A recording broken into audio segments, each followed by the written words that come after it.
السلام علیکم ملګرو د یو شي نشاندهي کوم او دا ضروري ده. مقصد مې دا دی چې دا خلک هم دا شی وګوري او کیدای شي دا زموږ پوسټ خلک وویني، خلکو پر دغه عمل هم وکړي او دا به یو ډېر ښه اګزامپل پېښ شي د ګردې علاقې دپاره.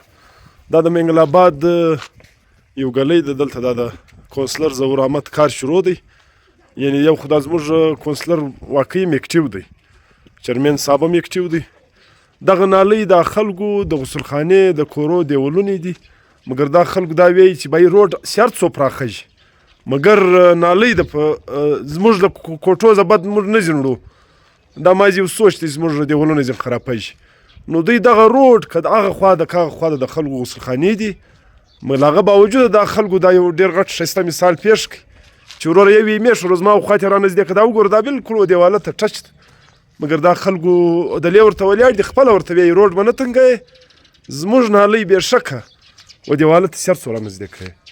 نو زه د دا کلي والا خصوصي شکریا ادا کوم او په دغه یې فخر هم محسوسوم چې دا زموږ کلی دی منګل آباد. او دغه دلته موږ رالو اکرم صاحب ولاړ دی، یوه سایډ ته د اکرم صاحب ډاکټر اکرم صاحب کور دی، و دا بل سایډ ته بیا د حاجي خیر لالا او د ورونو کورونه دي. نو دا دواړو دغه مثال پیښ کړی. نو موږ د دوی شکریا هم ادا کوو. اکرم صاحب ستا یې کور ودان، دا ډېره غټه خبره ده. دغه نالۍ چې دی و دا سایډ ته دا نالۍ وه، نو موږ دا وویلې چې بایي و دغه سایډ ته چې دی هغه د هم نالۍ وخیږي. زموږ دیوال که کوټې که دغه د چاردیواري دیوال دی، هغه ته که تاوان ورسېږي دونه کیسه نه ده. صحیح دی. عوام چې دی هغه ته د هغه د په حسرت دي. نو دا یو مثال دی چې و دواړو سایډو ته و دواړو په یوه دغه کې دغه سایډ ته چې دی هغه هم نالۍ شته او و دا سایډ ته چې دی هغه هم نالۍ شته.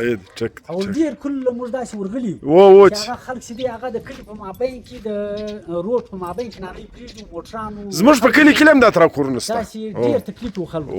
نو موږ هغو ته دا دغه ورکوو چې دا یو مثال دی د علاقې دپاره چې تی چې دی هغه نالۍ و خپله خوا ته پرېږدي، روډونه چې دی هغه خلاص کړي او صحیح ګورمنټ به ورته ته کارونه در وکړي او اوبه چې دي هغه به خلک به چې دي هغو ته به هم سهولت وي او اوبه به هم په خپله لار باندې. مطلب که د لارې پراخ کړې قبر به د پراخ کړي. د کونسلر په باره کې مې دوې خبرې وکړه. کونسلر چې دی هغه ماشاءالله تر اقربا پروري بالاتر وکړ، بالاتر چې دی هغه داسې موږ ته چې دی هغه یې دا سټریټ لایټ هم راولګول او دویم کار چې دی هغه دا د نالیو کار کړی دی.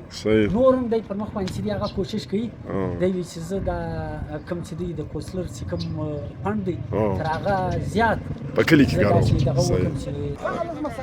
نو اکرم صاحب تا خبره کوله واقعي دغه د کار شروع دی تاول کونسلر صاحب کونسلر صاحب هغه درېیم بجټ چې دی کونسلر صاحب هغه یو دغه ته وضاحت وکړه. زما چې دی اول چل به موږ تاسو پوښتنه وکړو د ستړی مه سې څال دی څنګه یې ښه. اوله خبر خدا د کارونو خو موږ وینو، نورو کونسلرانو موږ ولاکه خبر یو. اوس موږ په کومه وجه دا یو وجه خو ماته معلومه ده چې دا سټریټ لایټ ولګېدل او تر اوسه ښه محفوظه دي، بله کومه وجه ده چې موږ تا تر دا نورو کونسلرانو لږ منفرده وبولو؟ ما چې دی زموږ درې بجټ راغلي فی الحال.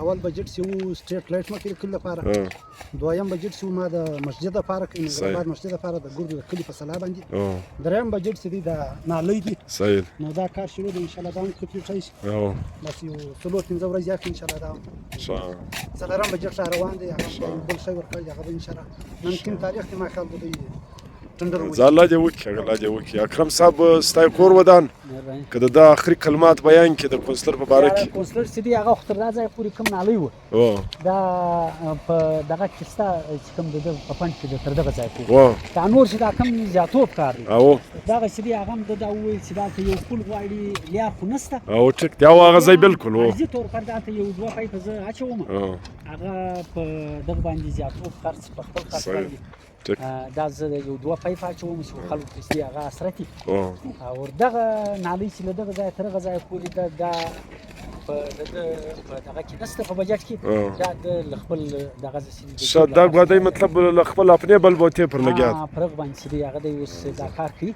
کور یې ودان کور یې ودان باید چې دا نور کونسلران هم ودغه ته وګوري او یو دا د کلي والا ودا نالیانو ته وګوري چې باید ته خدای کوي پر نالۍ جنګ سره کوي. ډېر کله مشکلي ډېر کله مشکلي هغه چې دی هغه دونه کله تکلیف چې نه موټر راګرځي د کلي د ګلۍ په مابین کې کښې نالیانې ورکړي نالیانې بدي موټرانه مو لوېدلي دا ګردو علاقې ته موږ دا دغه کوو چې باید یوه نالۍ د دیواله له څنګه سره بلکې دا یو مثال دی چې دوې نالۍ په یوه روډ کې دا د دې او زه به بله خبره درته وکړم په 15 فوټ هم کور نه پراخه شي مګر په یوه چاریا هم لاره پراخه شي بالکل وینې دا ډېر خلک کورونه راشوري له دغه راشوري په لارو کې دغه هم تاوان دی دا هم باید چې خلک دغه شی په نوټس کې وساتي ستا یې کور ودان ډېره مننه